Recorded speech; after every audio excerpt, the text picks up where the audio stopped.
세상에는 믿었던 사람에게 배신당하는 순간이 있습니다. 가족이라는 이름으로 5년이라는 시간을 함께 보내고, 손주라 믿었던 아이를 친손주처럼 돌보고, 며느리의 비위를 맞춰가며 살아왔던 한 시어머니의 이야기죠. 하지만 그 모든 시간이 거짓 위에 세워진 성이었다는 걸 알게 되었을 때, 그 충격은 상상을 초월했습니다. 오늘은 한 가정이 무너지는 과정, 그리고 진실이 드러나는 순간에 대한 이야기를 들려드리려고 합니다. 그럼 지금부터 이 가슴 아픈 사연의 시작을 함께 들어보시겠습니다. 저는 평범한 50대 중반의 가정주부입니다. 아들 하나를 키우면서 그 아이가 좋은 사람 만나서 행복하게 사는 것만이 제 소원이었어요. 아들이 32살 되던 해에 결혼을 했습니다. 며느리는 겉보기엔 참 괜찮아 보이는 여자였어요. 얼굴도 예쁘고, 말도 조리 있게 잘하고, 직장도 안정적인 곳에 다니고 있었죠. 처음엔 정말 좋은 며느리를 만났다고 생각했습니다. 결혼하고 나서 6개월 만에 며느리가 임신 소식을 알려왔어요. 저는 그때 정말 기뻤습니다. 드디어 손주를 보게 되는구나 싶어서 가슴이 벅차올랐죠. 며느리 입덧할 때도 제가 매일같이 집에 찾아가서 몸조리 해줬고, 먹고 싶다는 건 뭐든지 사다 날랐습니다. 제 아들이 직장 다니느라 바쁘니까 며느리 곁에서 제가 챙겨줘야 한다고 생각했거든요. 아이가 태어났을 때 저는 정말 감격스러워서 눈물이 났습니다. 작고 보드라운 아기를 품에 안았을 때 그 감동을 어떻게 말로 표현할 수 있을까요? 민준이라고 이름을 지었는데 정말 천사 같았어요. 며느리는 출산 후에도 직장에 계속 다니고 싶다고 했습니다. 그래서 제가 매일 아침 일찍 며느리네 집에 가서 아이를 돌봤죠. 기저귀 갈고, 분유 먹이고, 재우고, 목욕시키고, 하루 종일 아이와 함께 지냈습니다. 며느리는 그런 제게 고맙다는 말보다는 이것저것 요구하는 게 많았어요. 아이 분유는 반드시 특정 브랜드의 프리미엄 제품만 써야 한다고 했고, 기저귀도 가장 비싼 제품으로만 사야 한다고 했습니다. 옷도 백화점에서 파는 명품 브랜드만 입혀야 한다고 했죠. 처음엔 좀 부담스러웠지만 손주 위해서라면 얼마든지 할 수 있다고 생각했습니다. 아들은 며느리한테 꼼짝을 못했어요. 며느리가 무슨 말을 해도 응, 그래, 알겠어 하면서 다 들어줬죠. 저는 그게 좀 답답하긴 했지만 부부 사이 일이니까 제가 나설 일은 아니라고 생각했습니다. 다만 며느리가 점점 더 건방지게 굴기 시작하는 게 신경 쓰이긴 했어요. 민준이가 돌이 지나고 두 돌이 되고 점점 자라면서 저는 아이를 보는 게 너무 행복했습니다. 하지만 동시에 한편으로는 묘한 느낌이 들기 시작했어요. 뭐랄까, 아이가 우리 집안 사람들을 하나도 안 닮은 거예요. 우리 아들은 눈이 크고 이중꺼풀이 뚜렷한데 민준이는 눈이 작고 쌍꺼풀도 없었습니다. 우리 집안은 다들 키가 큰 편인데 민준이는 또래보다 작은 편이었죠. 처음엔 그냥 외가 쪽을 닮았나 보다 하고 넘겼어요. 근데 며느리 부모님을 뵐 때마다 그쪽도 민준이랑 별로 안 닮았더라고요. 며느리 아버지는 키가 크고 얼굴형이 각진 편인데 민준이는 둥글둥글했고 며느리 어머니는 눈이 큰데 민준이는 작았습니다. 이상하다는 생각이 점점 커졌어요. 민준이가 세 돌이 지날 무렵부터는 정말 확실히 느껴졌습니다. 성격도 우리 집안 사람들과 전혀 달랐어요. 우리 집안은 다들 활발하고 외향적인 성격인데 민준이는 조용하고 내성적이었죠. 물론 아이들 성격은 다양할 수 있지만 뭔가 이질적인 느낌이 계속 들었습니다.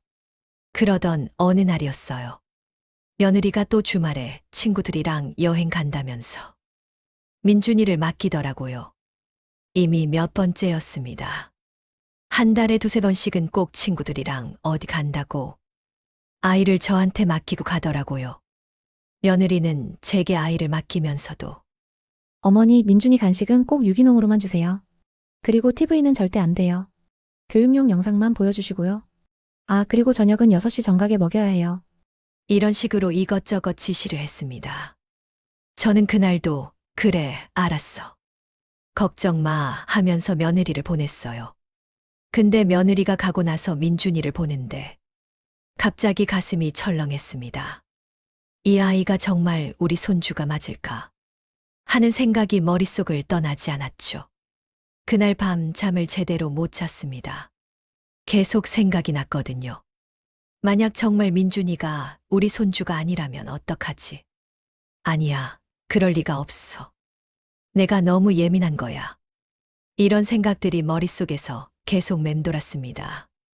다음 날 아침에 일어나서도 그 생각을 떨쳐낼 수가 없었어요. 결국 저는 인터넷으로 유전자 검사에 대해 검색하기 시작했습니다. 친자 확인 검사라는 게 있더라고요. 머리카락이나 칫솔, 손톱 같은 걸로도 검사할 수 있다고 했어요. 검색을 하면 할수록 저는 점점 더 불안해졌습니다. 혹시 내가 5년 동안 남의 손주를 키운 건 아닐까? 우리 아들이 속은 건 아닐까? 이런 생각들이 꼬리를 물고 이어졌죠. 결국 저는 결심했습니다. 확인을 해봐야겠다고요. 며느리 몰래 민준이 칫솔을 챙겼어요. 손이 떨렸습니다. 이러면 안 되는 건가? 근데 확인하지 않으면 평생 이 의심을 안고 살아야 할 것 같았어요.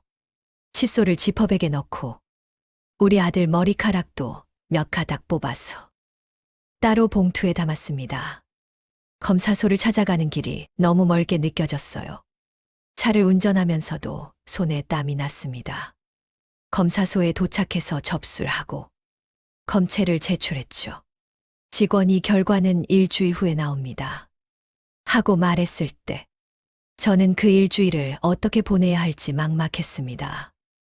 일주일 동안 정말 지옥 같았어요. 밤마다 잠을 설쳤고 밥맛도 없었습니다. 며느리한테 전화가 올 때마다 가슴이 철렁했죠. 혹시 제가 칫솔 가져간 걸 눈치챘나? 이런 생각에 불안했어요. 아들한테도 평소처럼 대하기가 어려웠습니다. 자꾸 얼굴을 보면 미안한 마음이 들었거든요. 그렇게 일주일이 지나고 결과를 받아갔습니다. 검사소 직원이 봉투를 건네주면서 결과 확인하시겠습니까? 하고 물었을 때 저는 한참을 망설였어요. 만약 제 예감이 맞다면 어떡하지? 하지만 여기까지 왔는데 확인하지 않을 수는 없었습니다. 봉투를 뜯는 손이 너무 떨려서 제대로 뜯지도 못했어요. 직원이 조심스럽게 제가 결과를 말씀드릴까요? 하고 물었고 저는 고개를 끄덕였습니다. 직원은 잠시 서류를 보더니 차분한 목소리로 말했어요. 검사 결과 두 분은 생물학적 친자 관계가 성립하지 않습니다. 그 순간 제 머릿속이 하얘졌어요. 귀에서 윙 소리가 났습니다. 다리에 힘이 풀려서 그 자리에 주저앉을 뻔했죠. 직원이 깜짝 놀라서 저를 부축했습니다. 괜찮으세요? 물 한 잔 드릴까요? 저는 한참 동안 아무 말도 못했어요.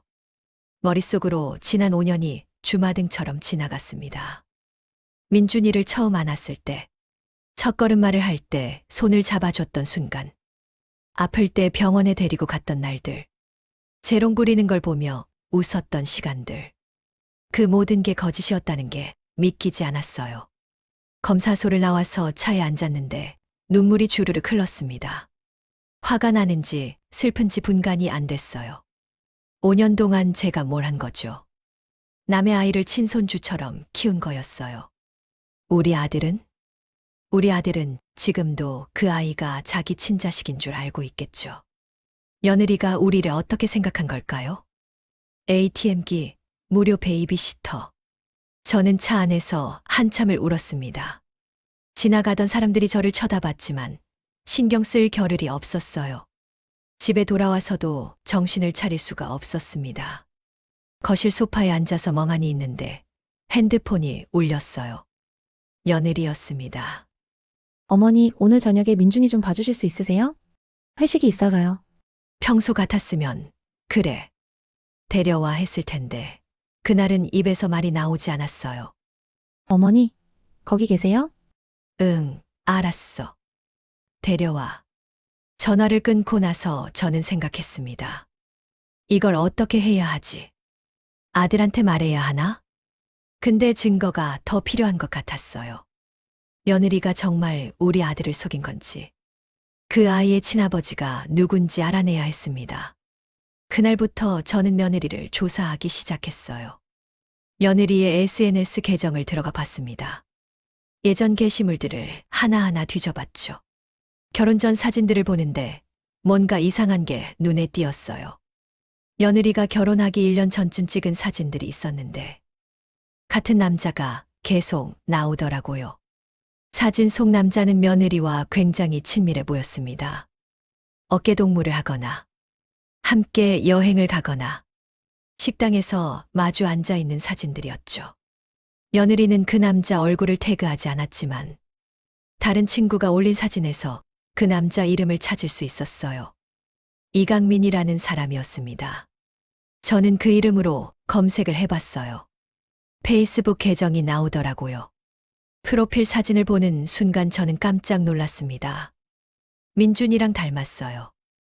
눈매, 코, 입 모양, 얼굴형까지. 민준이가 우리 집안 사람을 안 닮은 게 아니라 이 사람을 닮았던 거였어요. 저는 더 파고들었습니다. 이강민의 SNS를 샅샅이 뒤져봤죠.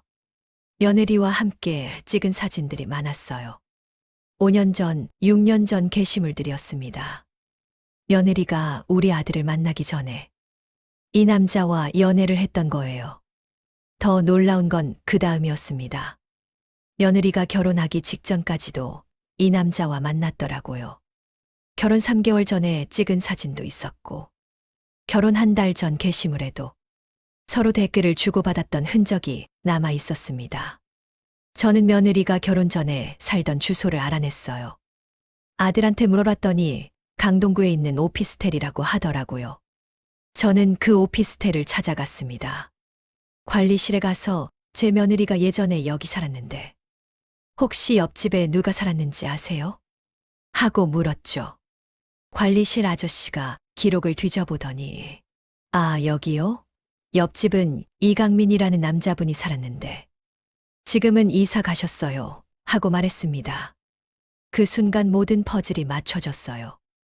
며느리는 결혼 전에 옆집에 사는 이강민과 불륜 관계였던 거예요. 그러다가 임신을 하게 됐고 아이를 지울 수 없는 상황이 되자 급하게 결혼 상대를 찾은 거였죠. 그게 바로 우리 아들이었던 겁니다. 며느리가 우리 아들을 만난 지 6개월 만에 결혼했던 게 기억났어요. 당시에는 서로 너무 사랑해서 빨리 결혼하는 거라고 생각했는데 사실은 임신한 걸 숨기고 급하게 결혼한 거였던 거죠. 결혼하고 6개월 후에 아이를 낳았다고 했는데 실제로는 결혼 전에 이미 임신한 상태였을 거예요. 저는 증거를 더 모았습니다. 이강민의 주민등록번호와 연락처를 알아냈어요. 사설 탐정한테도 의뢰를 했습니다. 며느리와 이강민의 관계를 확실히 입증할 증거가 필요했거든요. 탐정이 2주 동안 조사한 결과를 가지고 왔을 때 저는 경악했어요. 며느리는 결혼한 후에도 이강민과 연락을 계속 주고받았더라고요. 메시지 기록, 통화 내역, 만난 장소까지 다 나와 있었습니다. 심지어 민준이가 돌잔치 할 때 이강민이 호텔 근처에서 대기하고 있었다는 사실도 밝혀졌어요. 며느리는 민준이를 낳고 나서도 이강민과 관계를 유지하고 있었던 겁니다. 제가 민준이를 봐주는 동안 며느리는 이강민과 만나고 있었던 거예요. 친구들과 여행 간다고 했던 그 시간들도 아마 이강민과 함께 보낸 거겠죠. 제 손이 부들부들 떨렸습니다. 화가 나서 미칠 것 같았어요. 어떻게 사람이 이럴 수가 있죠.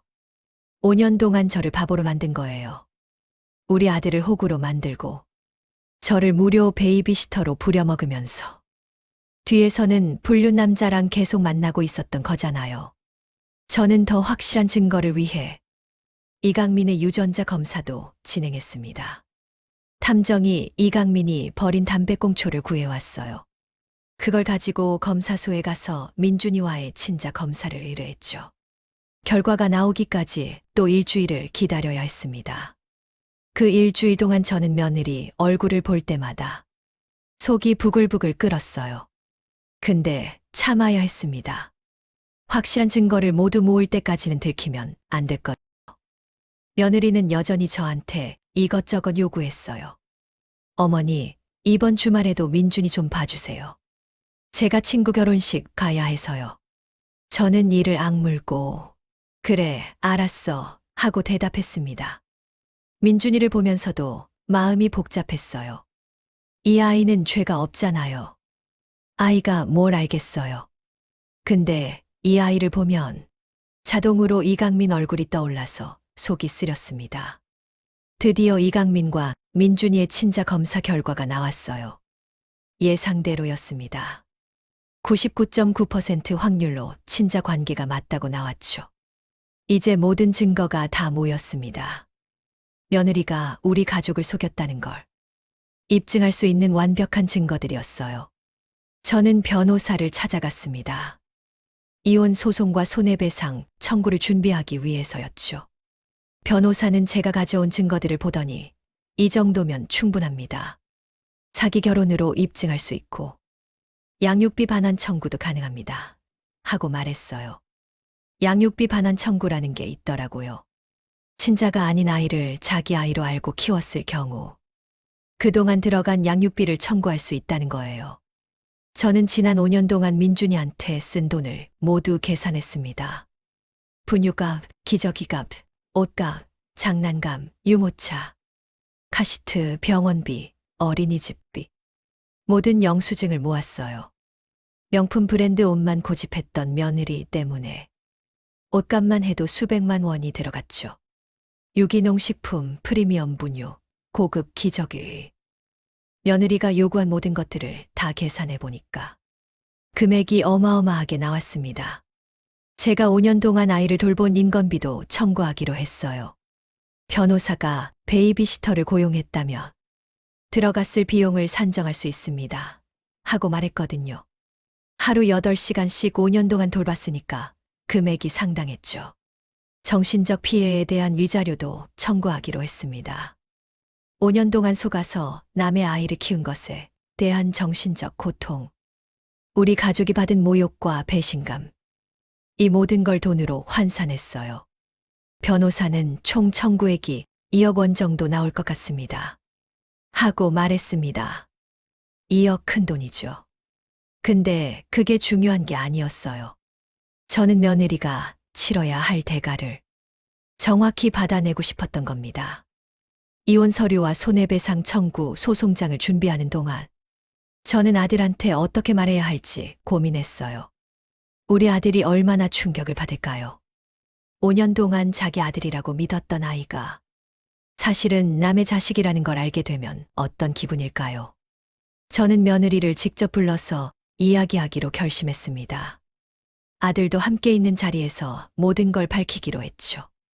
며느리한테 전화를 걸었어요. 이번 주 토요일 저녁에 우리 집으로 와. 아들이랑 같이. 민준이는 데려오지 마. 며느리는 무슨 일이세요? 하고 물었지만 저는 와서 얘기하자 하고만 말했습니다. 토요일이 되기까지 며칠 동안 저는 잠을 제대로 못 잤어요. 계속 그 장면을 상상했거든요. 며느리 얼굴이 어떻게 변할지, 아들이 어떤 반응을 보일지. 생각만 해도 가슴이 답답했습니다. 드디어 토요일 저녁이 되었습니다. 아들과 며느리가 집에 왔어요. 며느리는 평소처럼 웃으면서 어머니, 무슨 좋은 일 있으세요? 갑자기 왜 부르셨어요? 하고 물었습니다. 그 웃는 얼굴을 보니까 속에서 불이 났어요. 저는 거실 테이블 위에 2개의 봉투를 꺼내 놓았습니다. 하나는 유전자 검사 결과서들이 들어있는 봉투였고, 다른 하나는 이혼 서류와 손해배상 청구 소송장이 들어있는 봉투였어요. 며느리는 뭔가 이상하다는 걸 느꼈는지 표정이 굳어졌어요. 아들은 엄마, 무슨 일이야?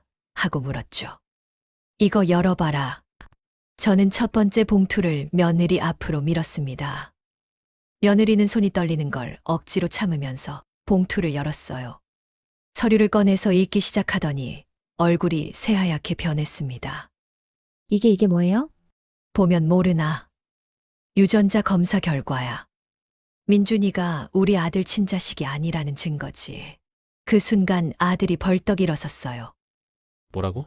엄마 무슨 소리야? 아들은 며느리한테서 서류를 빼앗아 읽기 시작했습니다.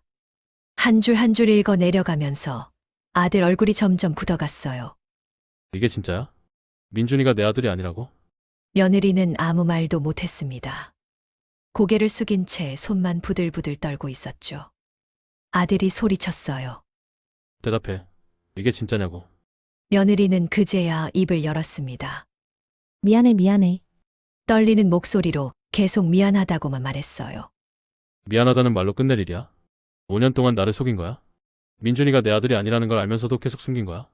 아들이 테이블을 쾅 치면서 소리쳤습니다. 며느리는 울기 시작했어요. 미안해, 정말 미안해. 나도 어쩔 수 없었어. 어쩔 수 없었다고? 그럼 민준이 친아버지는 누구야? 누구 자식이야? 저는 조용히 두 번째 봉투를 꺼냈습니다. 이강민과 민준이의 친자 검사 결과서가 들어있었어요.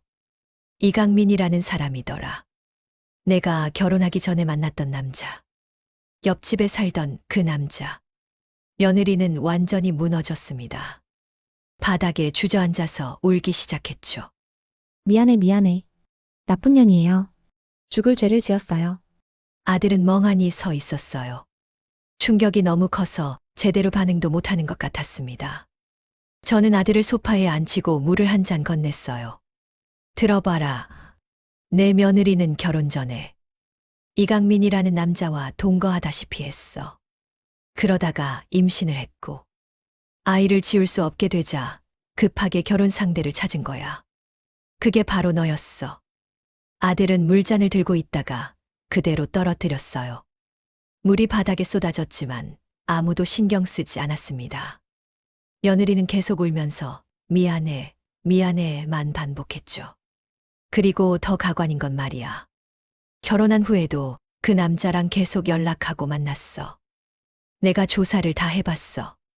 통화 기록, 메시지 기록, 만난 장소까지 전부 다 알고 있어. 저는 탐정이 준 보고서를 테이블 위에 펼쳐놓았습니다. 며느리와 이강민이 만난 날짜. 시간, 장소가 상세히 기록되어 있었어요. 호텔에 함께 들어가는 사진도 있었죠. 아들이 그 사진들을 보더니 갑자기 며느리한테 달려갔어요. 이 여자가 손을 들려고 하는 걸 제가 말렸습니다. 때리면 안 돼. 그건 우리가 잘못하는 거야. 아들은 손을 내리긴 했지만 며느리를 보는 눈빛이 무서웠어요. 5년 동안 날 바보로 만든 거야? 내가 얼마나 민준이를 사랑했는데. 얼마나 좋은 아빠가 되려고 노력했는데. 아들의 목소리가 떨렸습니다. 민준이 첫 돌 때 기억나? 내가 얼마나 기뻐했는지 알아? 민준이가 처음으로 아빠라고 불렀을 때 나 울었어. 행복해서 울었다고. 근데 그게 다 거짓이었어? 며느리는 대답도 못하고 계속 울기만 했습니다. 저는 차갑게 말했어요. 울면 뭐 하냐? 내가 한 짓을 생각하면 눈물로 용서받을 수 있을 것 같아. 저는 세 번째 봉투를 꺼냈습니다. 이혼 서류였어요. 여기 이혼 서류야. 당장 도장 찍어. 며느리는 고개를 들어 저를 봤어요. 어머니 제발. 한 번만 용서해 주세요. 다시는 안 그럴게요. 민준이 생각해서라도. 민준이가 내 방패막이야?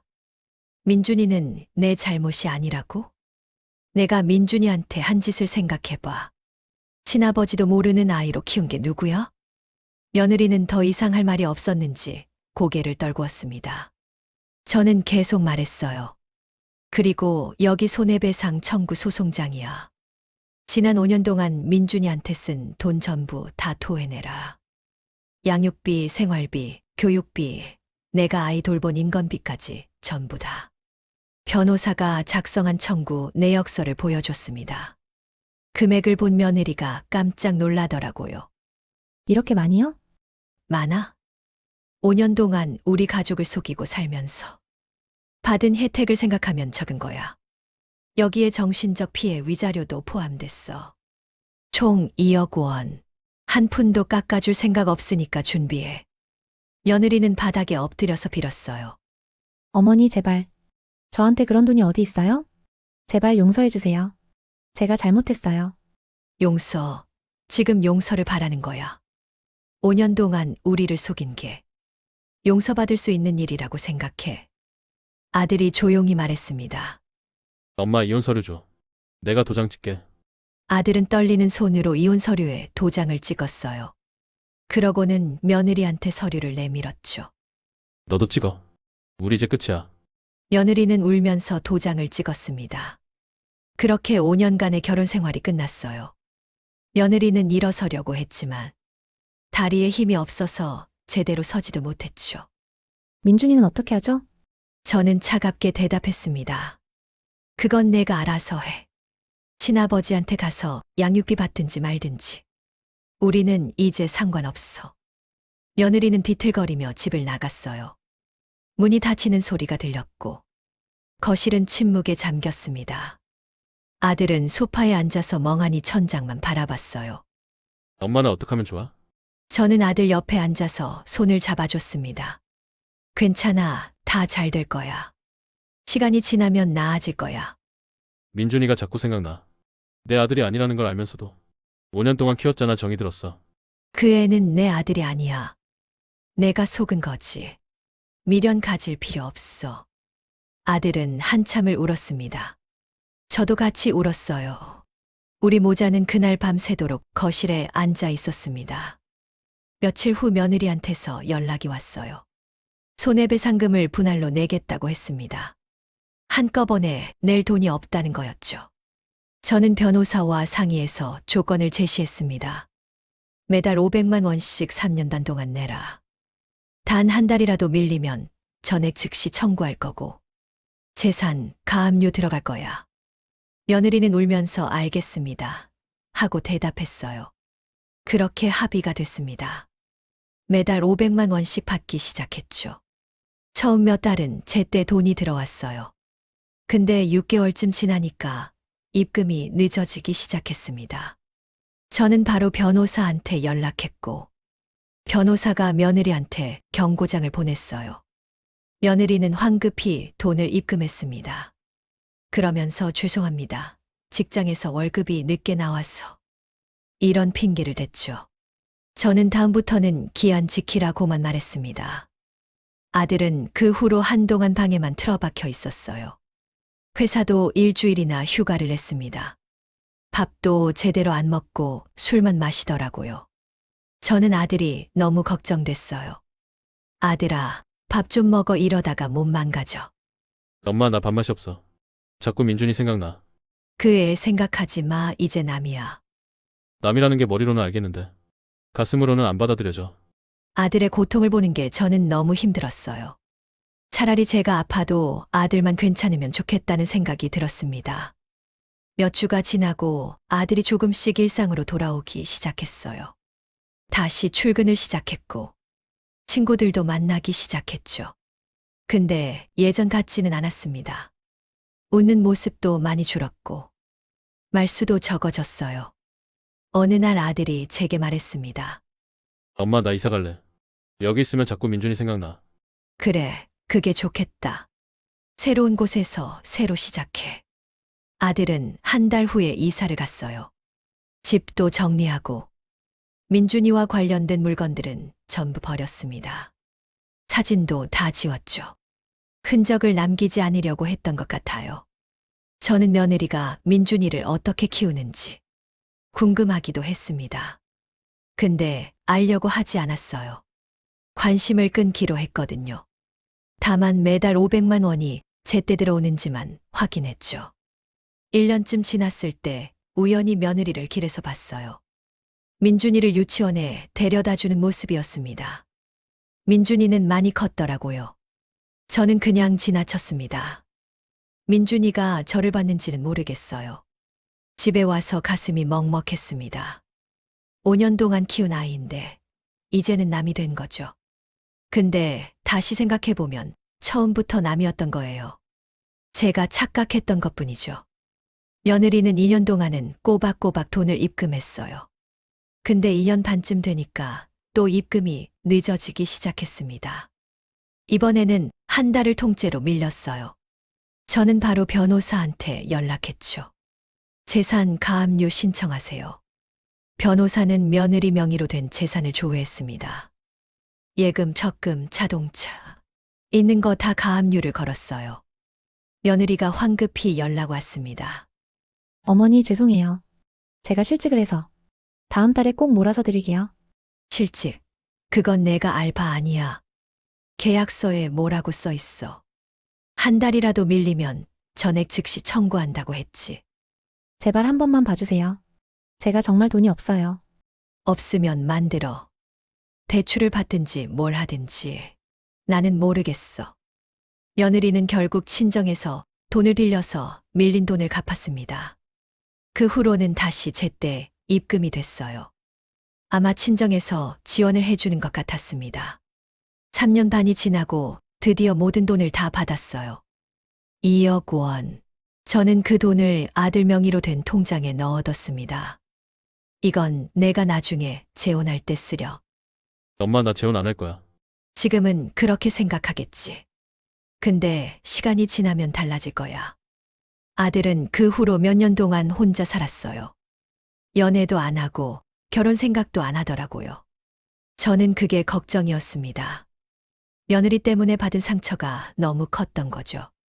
그러다가 작년에 아들이 여자친구가 생겼다고 했어요. 회사 동료라고 하더라고요. 저는 조심스럽게 물었습니다. 어떤 사람이니? 착하고 성실한 사람이야. 나한테 잘해줘. 그래, 한번 데려와봐. 아들은 여자친구를 집에 데려왔어요. 첫인상은 좋았습니다. 밝고 예의 바른 사람이었죠. 며느리와는 완전히 달랐어요. 저는 그 여자한테 조심스럽게 물어봤습니다. 우리 아들이 전에 결혼했었던 거 알지? 네, 들었어요. 그때 일로 마음에 상처가 좀 있어. 시간이 걸릴 수도 있는데 괜찮겠니? 괜찮아요. 천천히 기다릴게요.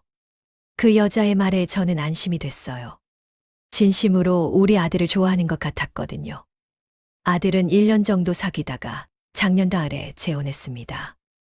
이번에는 소박하게 가족들끼리만 모여서 식을 올렸어요.